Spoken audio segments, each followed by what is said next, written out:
Chuck Erie and the Joel Natale Show. We are live and local and award-winning from our Kingdom Financial Group studio here. Also live on Facebook and on YouTube.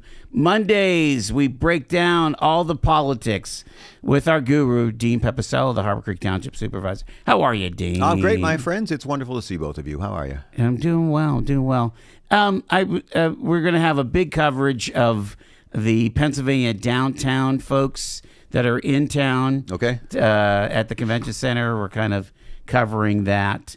But I wanted to ask you about, do you feel like Harbor Creek has a kind of a downtown? We used to.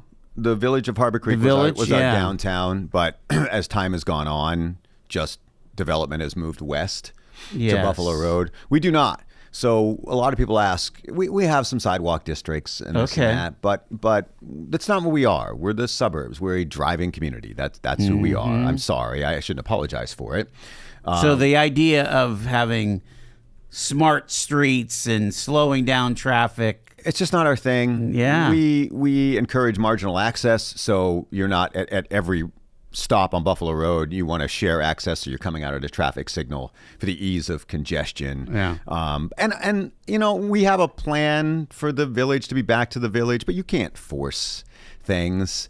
But there's better lighting, you know, softer lighting and sidewalks and those types of things. But there's not a huge development craze in the village, is there? It seems like people are more interested in the where the traffic business is, district, where the traffic is. We don't have public sewer there. It's coming in the next few years, so that might change that. We don't have it. Like, we don't have a place to hang the military banners because all these municipalities are doing it now. Yeah, I saw that. So people jump us a little bit. Like, well, listen, there's nobody more pro-military and veterans than the three of us.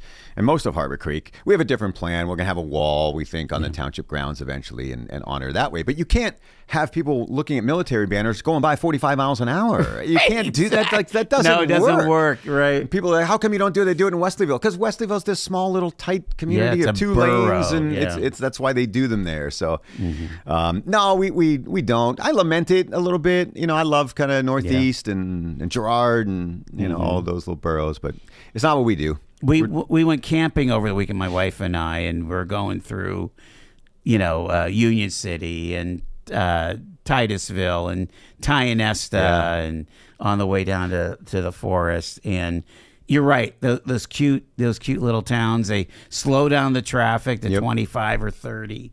But one of the things we encountered in Titusville on our way down were protesters against Trump. And I'm down thinking, there? yes. Wow. They were in the park, and we're going on the main street on Route 8. And I'm like, oh, wow. These people are outnumbered because everywhere you go as you're going down Route 36. It's all Trump signs. It's all big Trump signs. Right. Like, some of them have been around for 10 years. They have. You know? They have. I mean, there was even an oil thingy, you know, Derrick or Pumper or whatever, with Trump on it. Yep. Make that trip pretty regularly. Okay, you know what I know it very well. It's pretty cool. Like, so like, what are they protesting? You know, the war. Okay, yeah. I would think the war. Beyond that, who knows? But I think he's got trouble. High prices, and it doesn't matter. It's America. We're approaching 250. The protest is what we do. That's fine. Like, good for them. Send a message. Is the war over or not? Is the military? I don't know. I feel like I'm watching Charlie Brown, and Iran is Lucy holding the football, and Donald Trump is Charlie Brown. Like, do we have a deal or not? Like, we got a big deal with this big signing, and then the next day people are bombing people, and I get we don't start these things, I guess. Yeah. Quit announcing we have a deal when there is no. What kind of deal? Supposedly is this? There's an MOU. And they're supposed to be negotiating the technical aspects over the 60 days. Meanwhile, they're like, they still want to have a wartime footing at Iran and stop ships going through. Like, who's running that show over there? I don't know. And Israel's like, I don't care what any of y'all doing. I'm bombing everybody. Yes. End of story, because I have to protect myself. Yeah. Like, it's just, I don't understand it. And I think that the American people don't understand it. His poll numbers on the military action reflect it. They're probably accurate. In the meantime, people are like, do you know how much I just paid for a hamburger and a cup of coffee? Like, that's just the reality. And I know that the MAGA base, and we've talked about being very conservative people here, but I get that they're going to stay with him no matter what. But I think the average person, and if you talk to people in the 7, 8 swing states who voted for him 2 years ago and asked them today if they're happy, many people are saying no. Yeah. Because we're in an entanglement, he said, wouldn't happen. That the focus has been there and maybe not on domestic issues. And I think when his focus is on domestic issues, we're a better country. The jobs report's going to come out probably pretty good.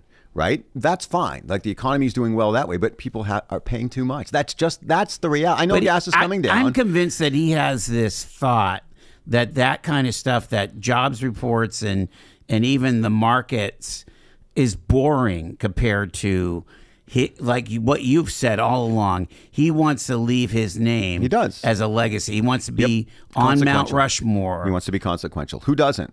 As a leader. And that comes with foreign policy and big swings. It does. But here's the difference. I think that he thinks I'm Donald Trump and I can do anything. And part of that is very true. Like, he's been able to do that. What he couldn't do is get into a Middle East quagmire and get out of it. No one has been successful. No one.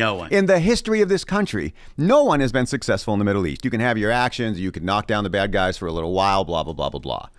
But no one has been successful as we deem success in this free country. And I think he thought he was different. And in the Middle East, he's not. Domestically, I think he is. Yeah. And I think that he has punted. Well, and he saw what happened in Venezuela. He swooped in. It was different special forces, and it was done. Different. That country was a disaster, and the people they were willing, and it worked, and they're safe, right? These people in Iran, they're still hanging people for bad tweets because they're not wearing the correct garb. Like, all these things, these people fear for their lives. How you think you're going to overcome that without physically removing the regime, I don't know. And I'm not the smartest guy in the world, but how he thought he could be different. The Abraham Accords were a great thing, right? And that's fine. That was all peacetime stuff, all negotiation. This is wartime stuff. It's a different story over there. They will wait us out forever. You don't have to be a military expert to know they will wait us out forever. And I told you months ago, declare victory and get the heck out and get back home and let's get to work. And he has yet to do that. I think they tried to do it, but I don't feel like they've gotten there yet. I think he wants to be consequential in a good way. He wants the world to be safe. I get it, but nobody's ever done it. And I think he's caught in that a little bit. I don't see the Navy leaving anytime soon. I mean, far beyond 60 days. Now, again, I don't think we're going to put troops on Card Island or whatever it is. But then you're never going to be careful of a quagmire. Then you're never going to fully win it. Now, I'm not for or against it. I don't really know. Like I've said repeatedly here, I don't really know. Were they that close to a nuclear weapon? Were they going to use it? Is the world safer because we've knocked them down militarily? Cool. Like, okay. Then declare the victory and get yourself out. But it can't now. Mm-hmm. They're stuck with the Strait of Hormuz. There still is military action going on, even though we sign a deal. Like, all these problems still persist. Mm-hmm. I hope history writes that the world's safer because of it. It wasn't perfect, but that's life in the Middle East. But that's what he's dealing with right now. The midterms are coming, and there still are some domestic issues which people are sort of unhappy about. That's the reality of the political situation. He's kind of outsourced a little bit of the leadership on this thing to Vance and to Rubio.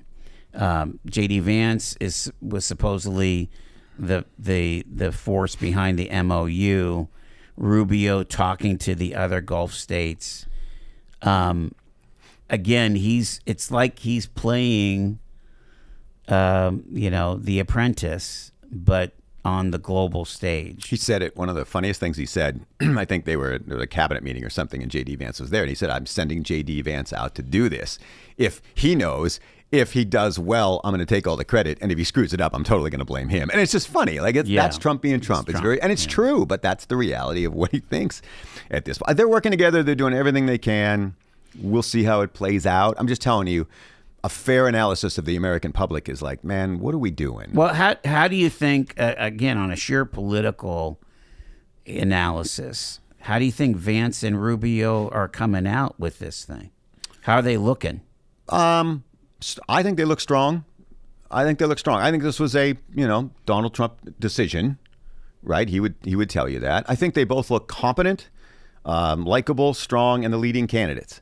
That's where we're at now. I think the Republicans have other issues. It certainly isn't who their presidential candidate is going to be, though. I think the bench is incredibly strong still, and like certainly most Republicans feel that way. Yeah. Staying with the war, the president got an earful when he went up to Congress, especially up to the Senate. You know, supposedly he was mad as hell or whatever. You know, and there's a lot of I shouldn't say a lot, but there's a few Republican senators that don't have anything to lose now because they're not coming back. He's run them out of town, essentially. He did run them out of town. John Cornyn. Right. Some literally and some said, okay, fine. I Tom see the writing Tillis, on the wall. Right. Who's the one from Louisiana? Yeah, Cassidy. So Cassidy. Yeah. I'm not taking them seriously. I don't.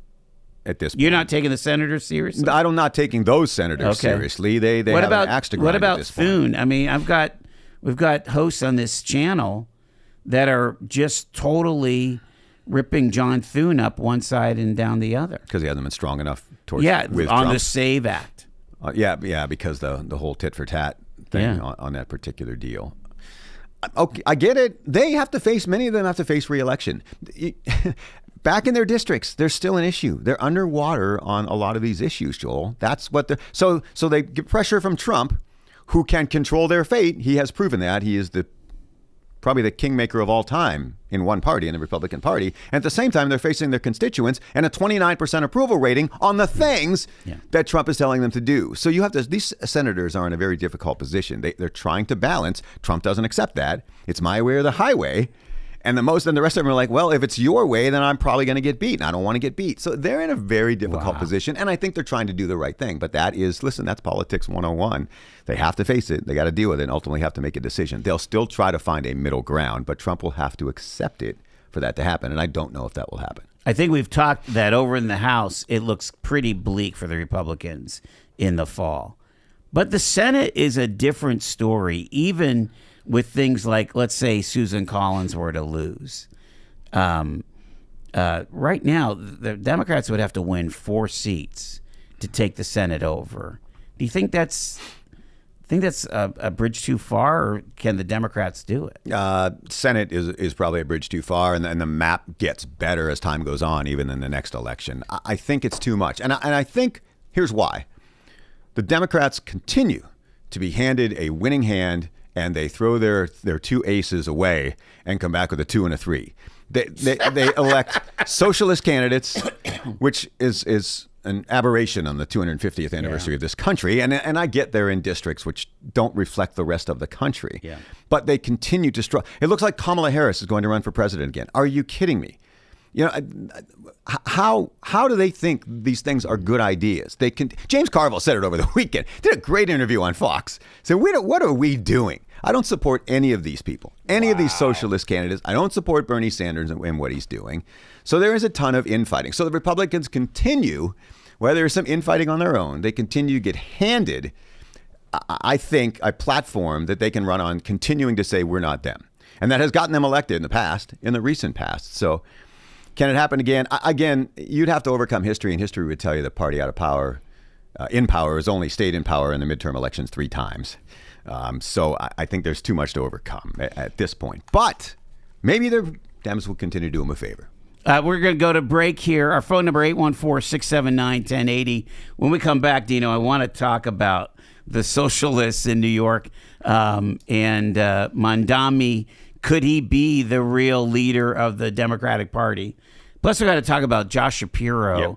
And did the governor drop the ball when it comes to the whole the Great American State Fair? Stay with us. It's Talk Erie.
So nice out Monday.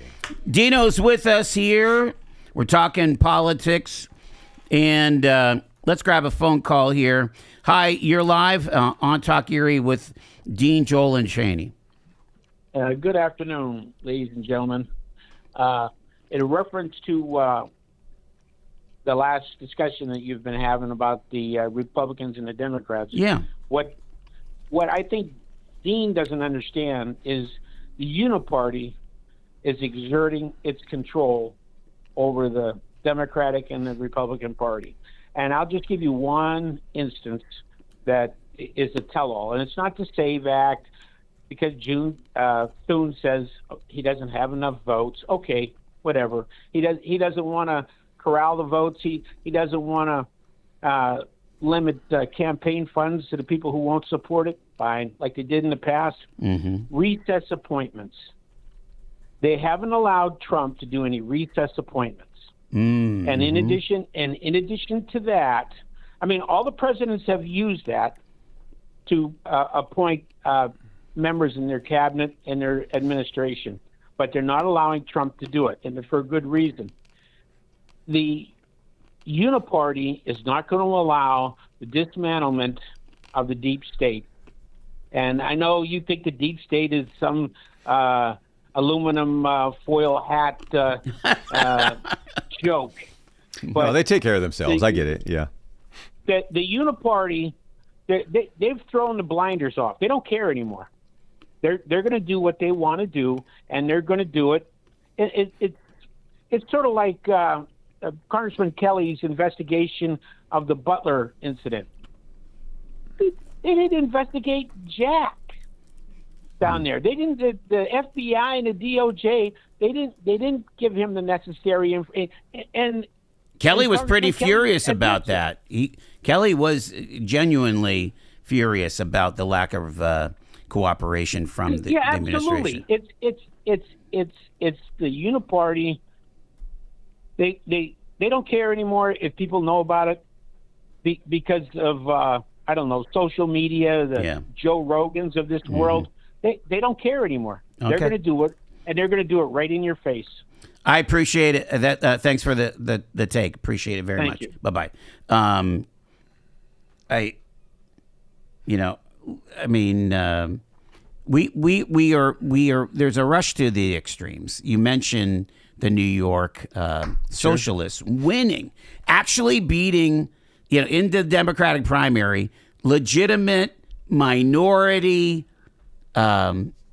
representatives. Mm-hmm. And who were pretty far left too, who were already left. Right. So it's like Hillary's not left enough for you, and now I think they're even going after AOC.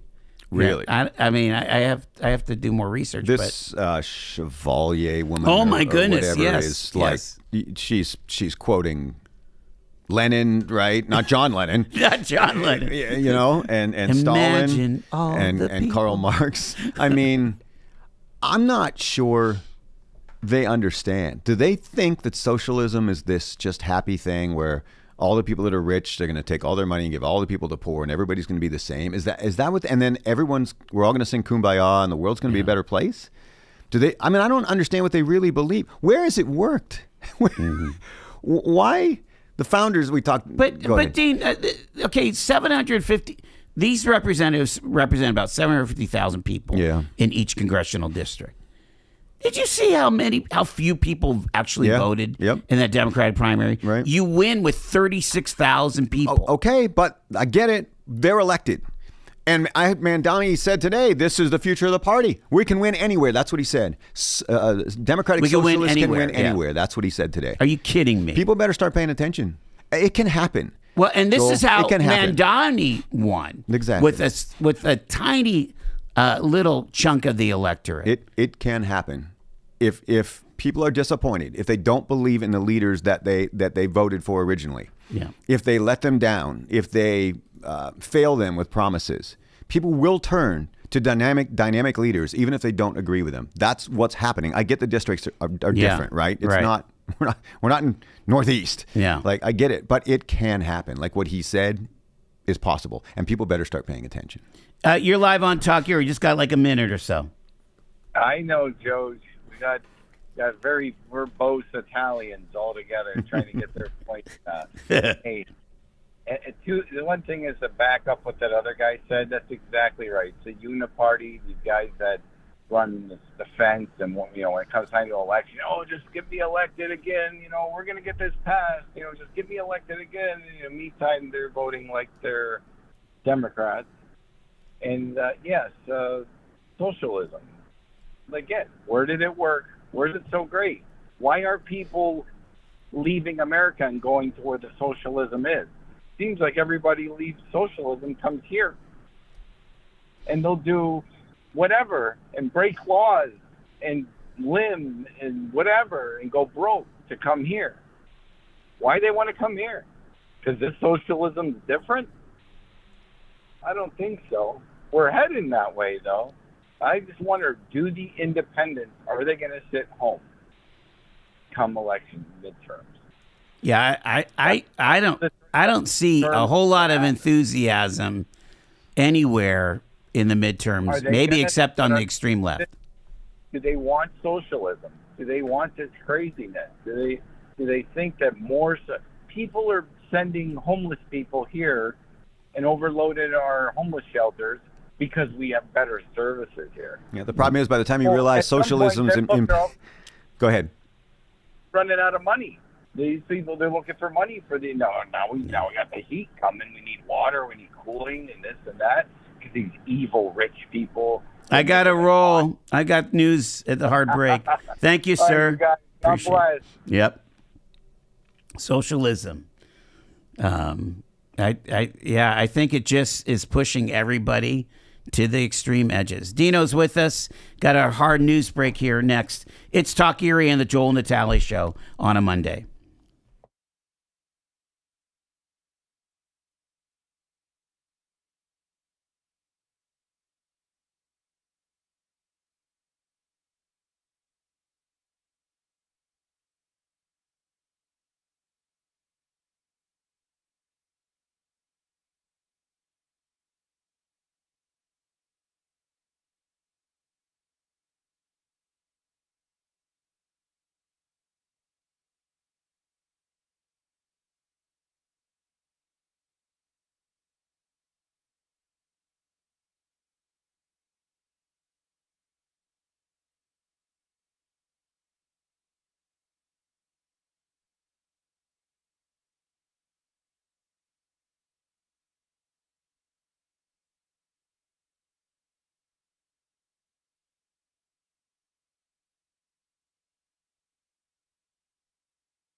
Thanks for tuning in to Talk Erie and the Joel Natale Show, live from our Kingdom Financial Group studio here at 5th and State.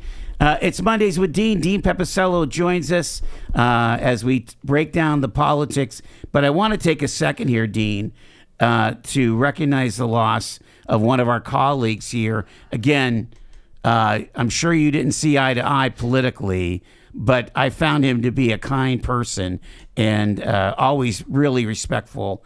Barry Dane Steinhagen. Yeah, passed last week. Last week, yeah. Man, or announced last week at least. We were competing. You probably remember. Yes. I did this full time. We were competing in the heyday. There were 2 local talk stations in town, and it was a war. Those were fun times. Yes. Because we hated each other as competitors. Like we were competing, but so many conservatives in particular listen to this format, and Barry's a good guy. Like, people didn't really know. I worked with him a long time. He stopped and saw me last year, I think, at an Otters game, just said wonderful things. But he worked hard. Like, absolutely. He read 4 newspapers. Yeah. I know he drove everybody crazy. Yes. But people forget. Listeners don't understand. This business is still about entertainment. We talk about that. People are listening because they want to be entertained. Yes, information is great, and I know every opinion matters, and we don't like opinions that don't agree with us. Blah blah blah. Right? Rush Limbaugh was huge, and plenty of people listened to him because they hated him. Yeah. And Barry Dane Steinhagen was huge locally, and most people disagree with him. It made for great radio. There used to be a group of callers, that still listen to this station now that would call and just crush him. And it was awesome radio. And he just was really good at the job. Probably could have left the market, jump markets, done whatever. He was Cleveland quality radio. Without a doubt. Trailblazer, right? There wouldn't have been, maybe you're not here now. You know what I mean? Right, if it weren't for that guy here locally, and he should be recognized for it. And he ran into some hardships along the way, and Barry was Barry. He lived life the way he wanted to. But in this industry, I'm glad you recognized it, because we wouldn't agree on anything, right? But it made for great talk radio. My goodness. I mean, at his peak, I remember him showing up on a Wednesday night at our church to kind of talk about politics and things. And again, I'm not saying he was in front of a hostile crowd, because they were very respectful both ways. But I just found him to be quite respectful. Now, I'm sure he was, dressing callers up one side and down the other. There certainly wasn't a saint, but he was, like you say, a very effective broadcaster. Absolutely. He ripped hunting. How do you in this market? You're ripping hunting like that. That takes guts, man, and it's entertaining. And people listen a lot of times. They don't listen because they're your average. They listen because they like you or don't like you. That's the nature of this business, and it takes time to adjust to it. But can we also send our best wishes to AC and to Jessica from iHeart? They were like the last couple that I know of, actual announcers, that they were both released last week from their jobs down at the Boston store. Again, Alan Carpenter, 30-year vet in Erie, could go anywhere, but loved Erie, stayed here. Yeah, isn't it a shame? Yeah. And I got bounced out of radio a long time ago, and I've told every person since that I knew and admired, because it happens to everybody eventually, is there is life after that business, or you'll figure it out. It's okay, but most of these people, it's all they've done. It's a very shocking thing to be bounced out of a business like this, because people are pretty passionate about it in it. But he's great. So is all the. You don't have a human at the Boston store now, basically live, right? At this point, for the most part. And I don't know how they're going to get away with, totally human as their slogan right now. Oh my gosh! I mean, totally human. Yeah, maybe in Harrisburg or in Nashville or L.A. Yeah, right. People should be thankful for what you guys are doing here, what your organization does here and at CTL. We're very lucky to have live local radio for 3 hours a day, every day in this town. We are very, very lucky. And you guys make a big sacrifice, and so does your organization. People should know that. It's hard to make it. I mean, it just is in this business, and you need to look no further than right up the road. All right, let's pivot. Josh Shapiro, did he lay an egg for not participating in the state fair and having the senators kind of, recover and having the birthplace of democracy actually have a place at the big festival down at the National Mall.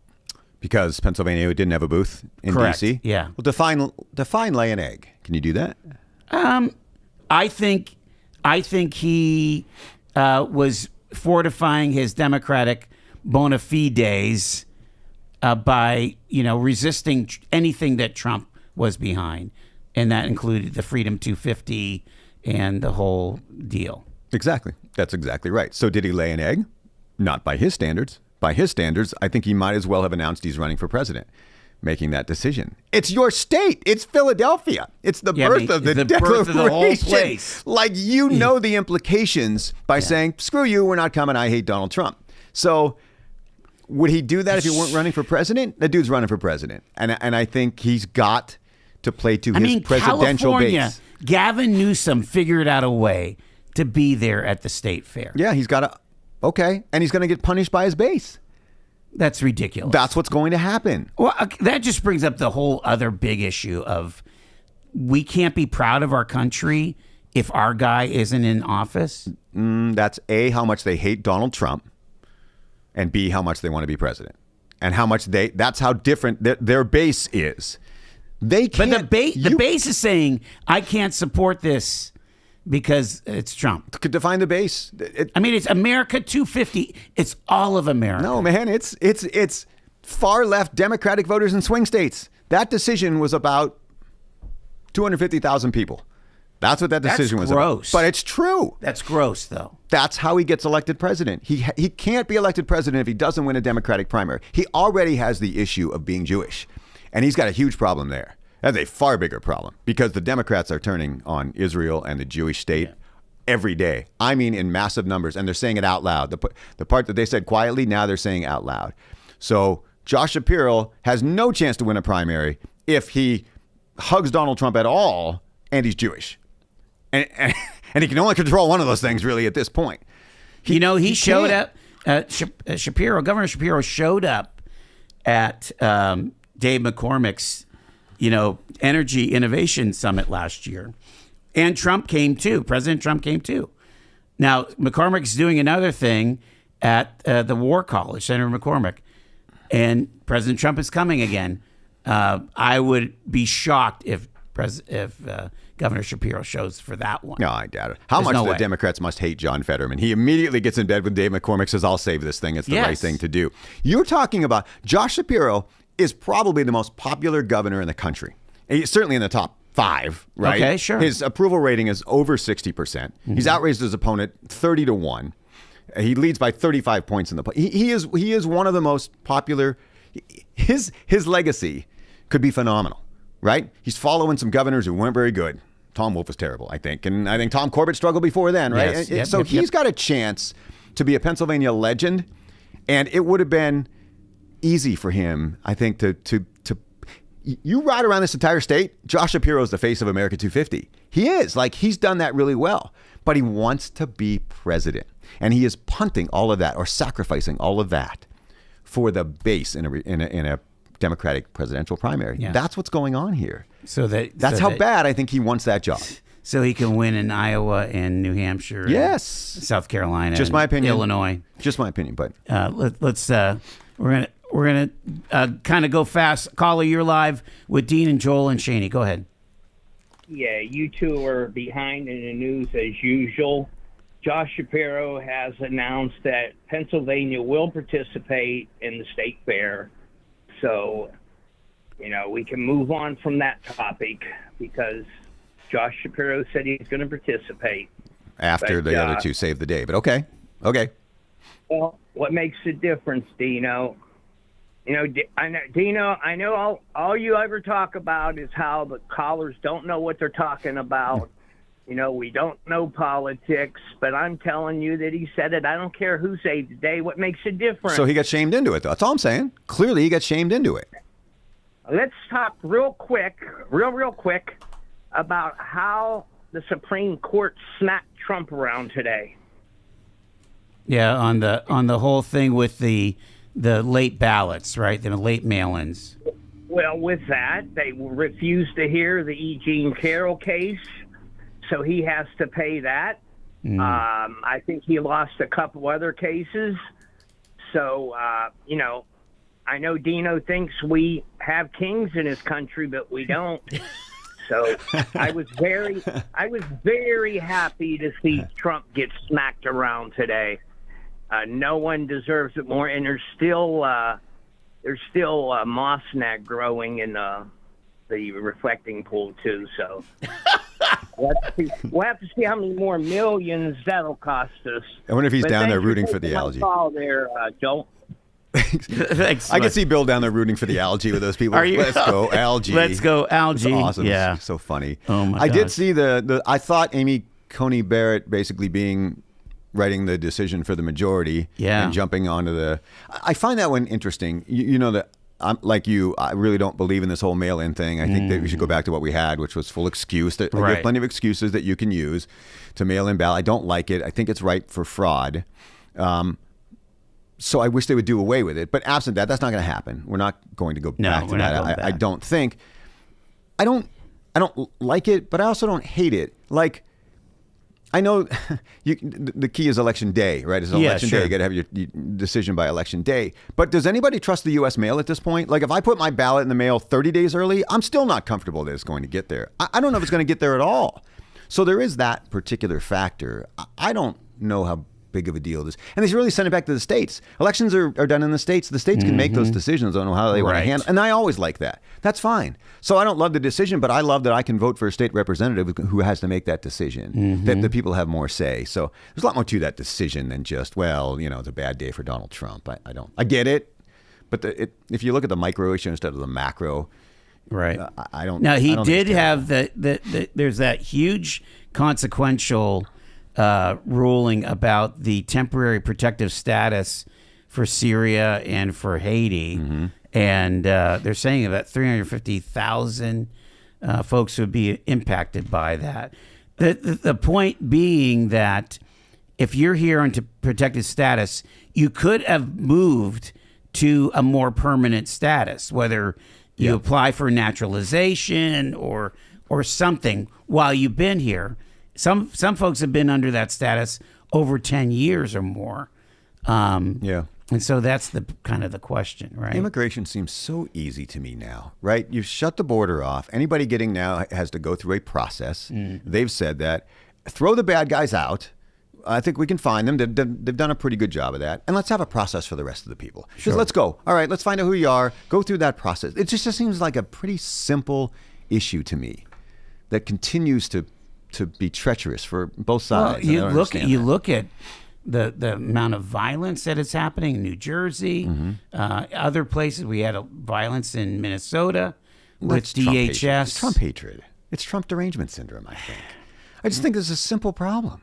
It's not that hard. They fixed it. I found it interesting that who's the immigration czar? Holman. Yeah. I mean, he kind of jumped in, took it away from that other guy, and things kind of calmed down a little bit in Minneapolis. But we have issues. They did pull out, right? Yeah, I mean, in the end, borders have to have consequences. And Trump has solved it. Why they continue to go down this path? Now, Stephen Miller said something. That's it. Everyone's going home. It's silly. They've already solved it. Even a conservative like Ben Shapiro's like, Haiti is not fixed. Haiti is an absolute self-destructing country. Right. It barely is a country. It's run by gangs. So if you're wanting Haitians to leave the states, you really, under our laws, can't really send them back to Haiti. Yeah. Maybe there's a third country that they could go to. I just think it's fine. Vet them. I understand. And the bad guys need to go. I don't know. Just doesn't seem that hard to me. Yeah. All right. What do you, before we'll be celebrating our 250 here. Love it. Before you come back. Love it. What are you thinking? What should be, if you think about the average listener that listens to this show, again, we have the whole gamut of folks that listen here. What should they be taking away? What should they be taking with them as we go into the fourth? That this is the greatest country in the world. that it is. I don't care that there are people in particular on the left who don't think we are and think we should be a different country, more socialist, more communist, more run by the government. I think this continues to be the greatest country on the earth, on earth. And I hope that that's the message over the next few days. I hope it's less political. I don't think anything's less political anymore, so we're probably going to deal with it. I think pouting and not going to Washington, D.C. to celebrate the 250th anniversary of the greatest country ever because Donald Trump is president is ridiculous. And I would say the same thing if, whatever, Arkansas didn't go when Joe Biden was president, if he was here for 2. Yeah. I would say the same thing. It's ridiculous. We're still the country, and I said this weeks ago talking about the founders, they would be generally happy. Generally happy. We still vote for our representatives, right? That's it. Like, that's what they wanted. The people are still in charge. Maybe we don't like where we're trending sometimes. The country ebbs and flows. We've been through a lot of bad times. This ain't the Civil War, right? We're better. So I hope people take this country still is fabulous. And let's just celebrate it for a few days. Fly that flag. Absolutely. There's nothing political about the Stars and Stripes. Well, it never used to be, but now you got a socialist wiping her dirty hands on the flag. So you tell me. Fly the flag. Right. And thank the Creator for allowing us to land in this space as opposed to any other space on the planet. We're truly blessed, not only in the United States of America, but in the Commonwealth of Pennsylvania and in the county of Erie, Pennsylvania. I think it's a spectacular blessing to live in this community. And it's a blessing to have you as part of the team, Dino. Happy to stir it up. Appreciate it, bro. Thanks, guys.